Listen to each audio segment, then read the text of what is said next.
সেই কথাটা কিন্তু আমি দিছি।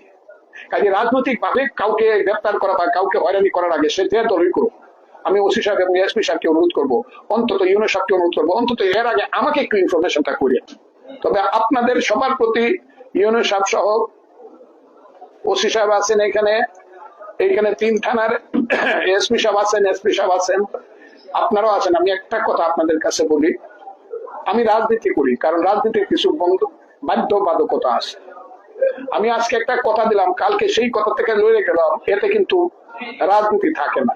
আমি কিন্তু ভোট নিছি দল মত নির্বিশেষে, যারা কিন্তু এইসব কথা শুনে মনে করছে আচ্ছা ফজলুর রহমানের মতো একজন মুক্তিযুদ্ধ যখন আবেগ প্রবণ হয়ে কথাটা বলতেছে, একবার ভোটটা দিয়ে অন্তত রাজাকারদের হাত থেকে দেশটাকে বাঁচায়, সেই কথাটা কিন্তু আমি দিছি।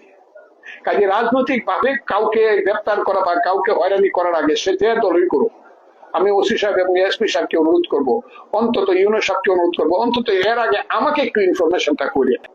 রাজনৈতিক অন্য কোনো কাজে আমি আপনাদের কোনো কথা বলবো না, কিন্তু রাজনৈতিক কোন লোককে যদি আপনার হ্যারাসমেন্ট মনে করেন, এটা আমার জন্য খুব বিব্রতকর হয়ে যাবে যদি আপনারা আমার জন্য সাথে, আমি কিছুই জানলাম না কিন্তু আপনারা বলেন, সবাই মনে করবে যে ফজলুর রহমান এই কামটা করছে।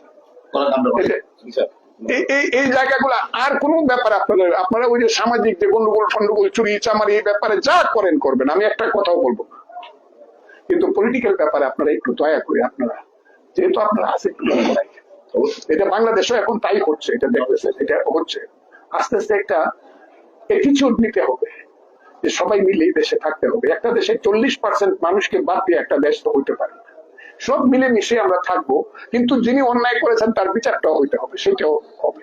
কিন্তু ইতনা মিটাময় নষ্ট গ্রামে খুব কঠিন ভাবে বিচার করার মতো খুব অপরাধ নাই।